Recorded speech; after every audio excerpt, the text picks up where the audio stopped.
महाराज को सूचित किया जाए कि एक फरियादी उनसे मिलना चाहता है, और वो भी अकेले। यदि वो इस फरियादी से नहीं मिले तो न्याय का हनन होगा। ये सब आप क्या कर रही हैं महारानी? महारानी नहीं, इस समय हम एक फरियादी हैं। महारानी को तो इस दरबार में प्रतिबंध लग चुका है, और एक फरियादी की समस्या का निवारण करना एक राजा का धर्म होता है। आज हम समर सिंह और कर्मा की ओर से आपके सामने सारे तथ्य बता देंगे, ताकि आपको निर्णय लेने में आसानी हो। समर सिंह की बहन की शादी में जहां खुशियां ही खुशियां थी,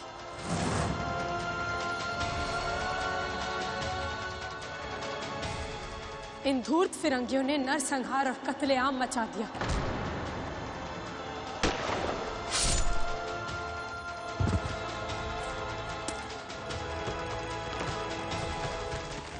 ओ भाई, जिसे अपने बहन की शादी में मिठाइयां बांटनी चाहिए थी, इन फिरंगियों ने उसे थूक चाटने पर विवश कर दिया। नहीं तो ये जिंदा नहीं रहेगी। जानबूझकर आपको ग्वालियर भेजा गया, ताकि आपकी अनुपस्थिति में समर सिंह और कर्मा को सरेआम बाजार में दंड दिया जा सके।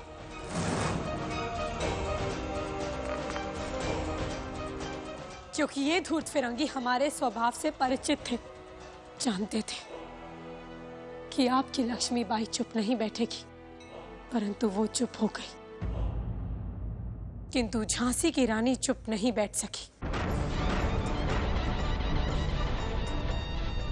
उसे हर हाल में अपनी निर्दोष प्रजा को बचाना था, क्योंकि ये उसका धर्म था, और उसने अपने धर्म का निर्वाह किया। महाराज,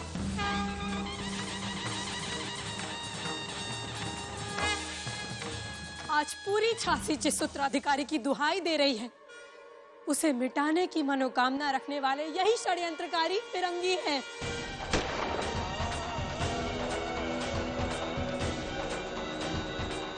संभवतः आप ये भी नहीं जानते कि झांसी में ब्रिटिश बटालियन तैनात करना इन्हीं फिरंगियों के षड्यंत्र का एक हिस्सा था। समर सिंह और कर्मा झांसी में ब्रिटिश बटालियन तैनात नहीं होने देना चाहते थे, इसीलिए उन्होंने शांतिपूर्ण ढंग से इसका विरोध किया। महाराज, ईश्वर साक्षी है, हमारा उद्देश्य किसी को हानि पहुंचाने का नहीं था। यदि हमारा उद्देश्य किसी को मारने का होता तो यहाँ पे एक भी फिरंगी जीवित नहीं बचता। क्या एक भी जीव घायल हुआ? नहीं ना। तो फिर किस अपराध में ये फिरंगी उन्हें बंदी बनाकर प्रताड़ित कर रहे हैं? क्या शांतिपूर्ण ढंग से विरोध करना अपराध है? हमारी समझ से हमने जो कुछ भी किया वो गलत नहीं था, क्योंकि ये झांसी हमारी है, और हम इन फिरंगियों को उनकी बुरी दृष्टि इस पर नहीं डालने देंगे। अब बताइए महाराज, झांसी की रानी ने जो कुछ भी किया, क्या वो गलत था? बताइए महाराज, अपना न्याय दीजिए। हम झांसी के उत्तराधिकारी को तो नहीं बचा सके, परंतु उसे मिटाने वाले षड्यंत्रकारी को दंडित तो किया जा सकता है ना। बोलिए ना महाराज, आप चुप क्यों हैं? अपना न्याय दीजिए, निर्णय सुनाइए अपना। महाराज, अपना न्याय दीजिए।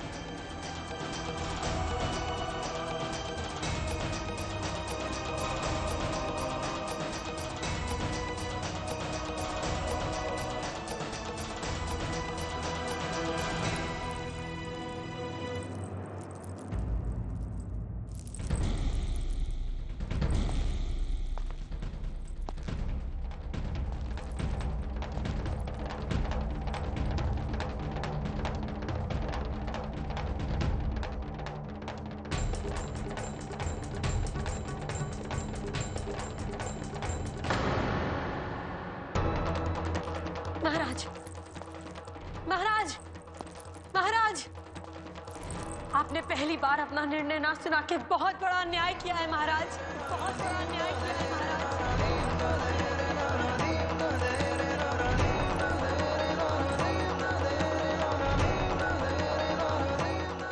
हे देवा, हमारे बीच इतना मतभेद बढ़ गया कि महाराज को हमारे किसी भी कार्य पर भरोसा नहीं रहा। जब विश्वास ही नहीं रहा तो ये संबंध कैसा?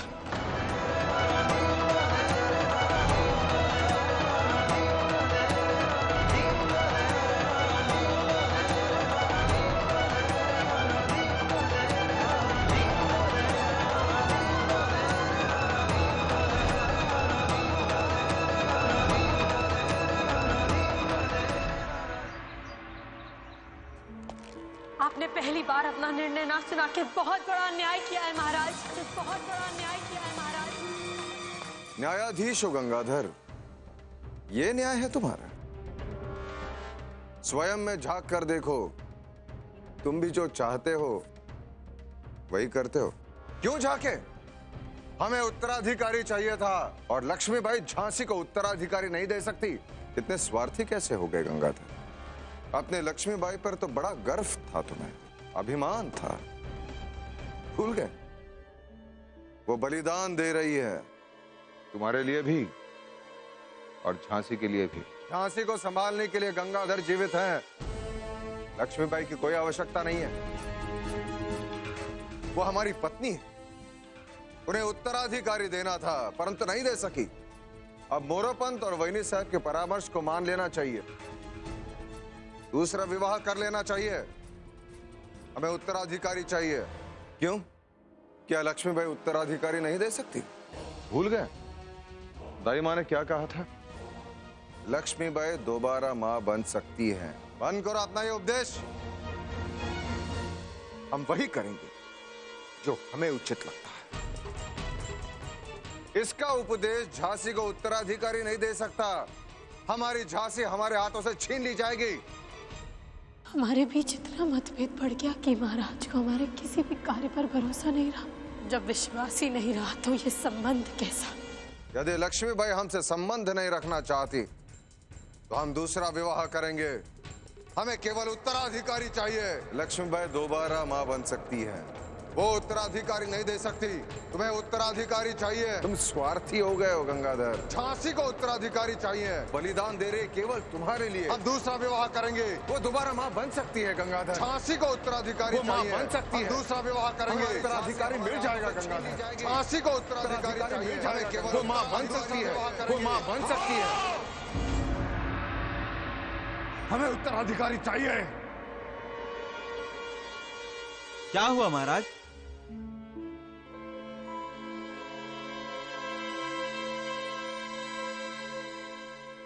रघुनाथ को बुलाओ। जी महाराज।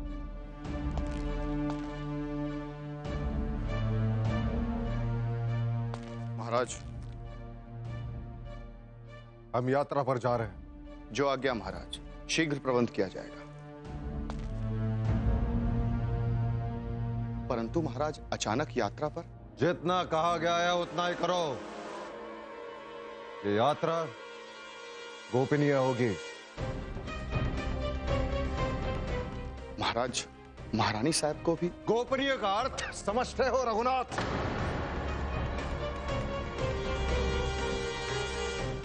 हमें एकांत में निर्णय लेना है। जो आज्ञा महाराज।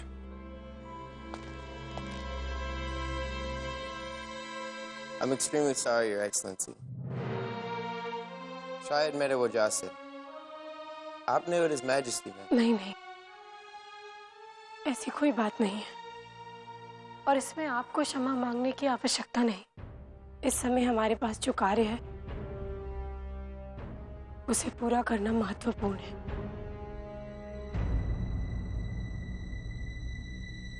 मेरी आपने सामान खुद ही पैक कर लिया है। बस ये सोच रहा हूँ कहाँ रहकर आपके हेल्प कर पाऊंगा, क्योंकि His Majesty के ऑर्डर के अगेंस्ट मुझे कोई झांसी में शेल्टर नहीं देगा। मैं पब्लिक प्रोसिक्यूटर नहीं हूँ, बल्कि झांसी की रानी के लिए पर्सनली केस लड़ रहा हूँ। जॉन साहब, इस मुकदमे में लक्ष्मीबाई ने आपको अधिवक्ता के रूप में अधिकृत नहीं किया है, बल्कि ब्रिटिश न्यायाधीश ने अधिवक्ता के रूप में स्वीकार किया है। That is correct, but हम ऐसी जगह जानते हैं जहां महाराज के आदेश की अवहेलना भी नहीं होगी और आपका भरपूर स्वागत किया जाएगा। कहा?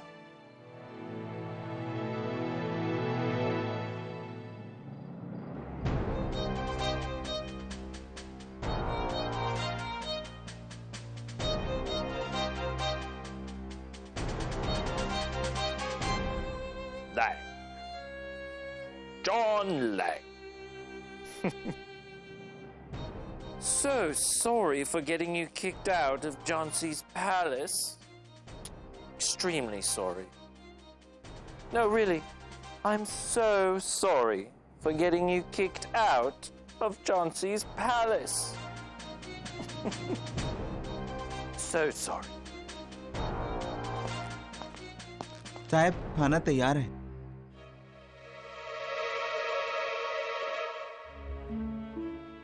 Where are you going to stay now, John Lang? Yahi.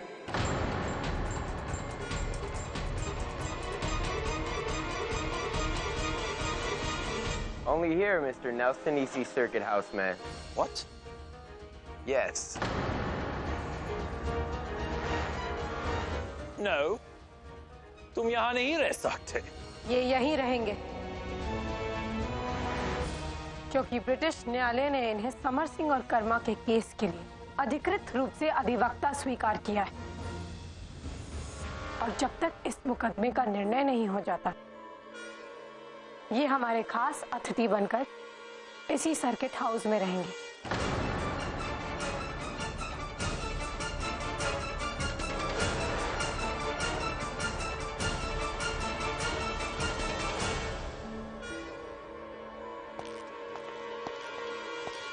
You can't do this! जाइए और अपने ब्रिटिश न्यायाधीश से आदेश लेकर आइए। भगवान भी निराले खेल खेलता है नेल्सन, वो भी यही चाहता है कि समर सिंह और कर्मा बच जाए। इसलिए जॉन लैंग को झांसी में रहने का रास्ता भी दिखा दिया। जॉन लैंग साहब, आप विश्राम कीजिए। Thank you, Your Excellency.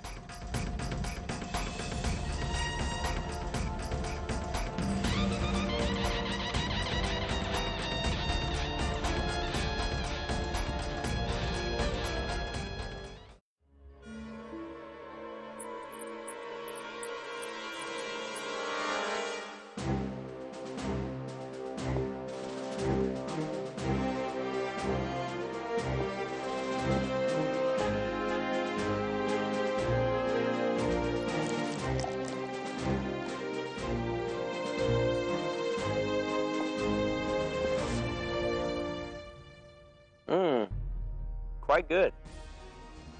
I've got a very good feeling about this. I think I'm going to like my stay over here.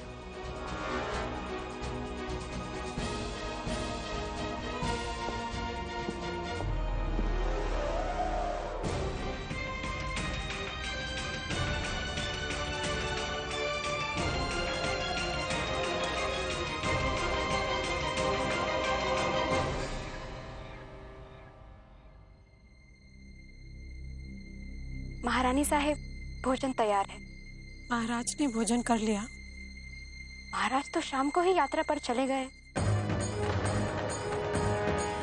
क्या? जी महारानी साहब।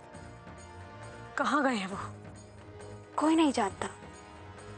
महारानी साहब, आपको भी नहीं मालूम?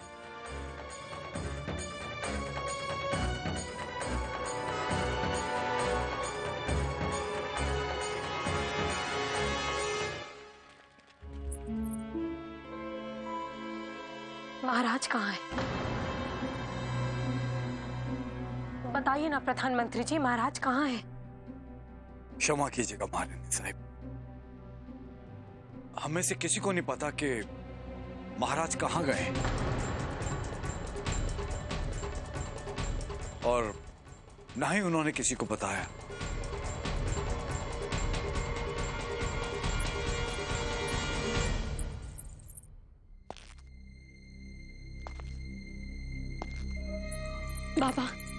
बाबा महाराज कहाँ गए?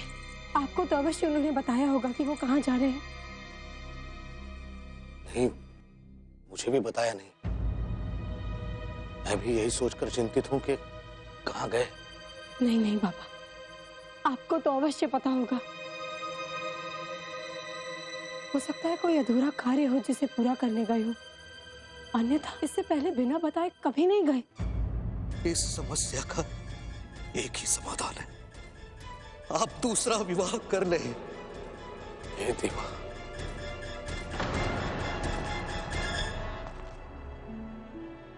कहीं ऐसा तो नहीं कि वो... कहाँ बाबा, कहाँ गए होंगे?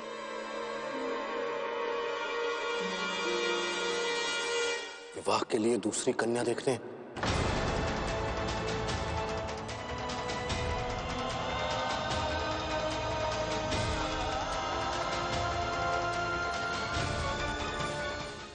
विवाह के लिए दूसरी कन्या देखने।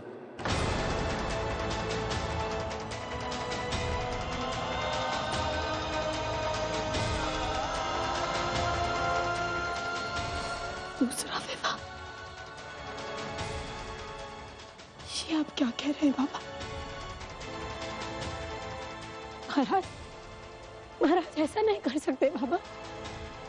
आप ये क्या कह रहे हैं? यहां तो सभी यही समझ रहे हैं कि तुम्हारे साथ हुई दुर्घटना के पश्चात और झांसी को उत्तराधिकारी तो चाहिए।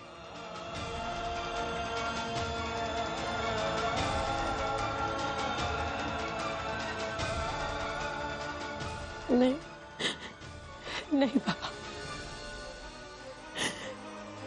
नहीं।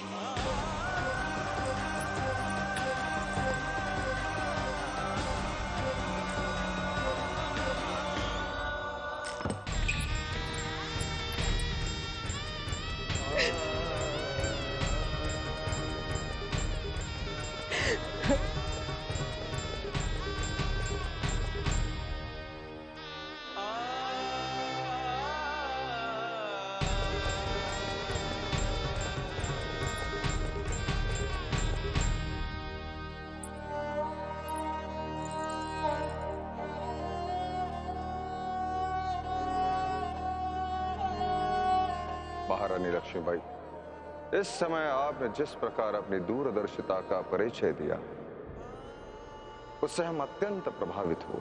परंतु ये तलवार हम किसी ऐसे वैसे को नहीं दे रहे। एक बुद्धिमान पराक्रमी वीरांगना को हम अर्पित कर रहे हैं। हमें विश्वास है कि ये तलवार आप ही के द्वारा नेवालकर वंश के उत्तराधिकारी को दी जाएगी।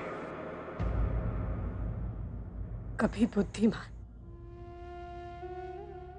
कभी पराक्रमी वीरांगना की उपाधि थी, तो कभी नेवालकर वंश की पूर्वजों की तलवार सौंपी। ये हम झांसी के उत्तराधिकारी को अपने हाथों से उसे सौंपेंगे। तो आज हमने सब कुछ खो दिया। महाराज दूसरा विवाह करने जा रहे हैं। उनकी नजरों में हमारा अस्तित्व खत्म हो चुका है। अब हमारा इस महल में रहने का कोई अधिकार नहीं, कोई अधिकार नहीं।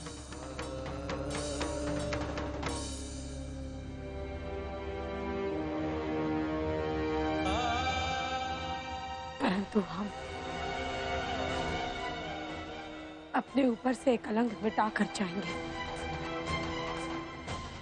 झांसी से ब्रिटिश बटालियन हटाकर जाएंगे। और इसके लिए चाहे हमें अपनी रानी की गरिमा को त्यागना ही क्यों ना पड़े, हम करेंगे। अपने जीते जी इन फिरंगियों को अपनी झांसी से हटा कर जाएंगे।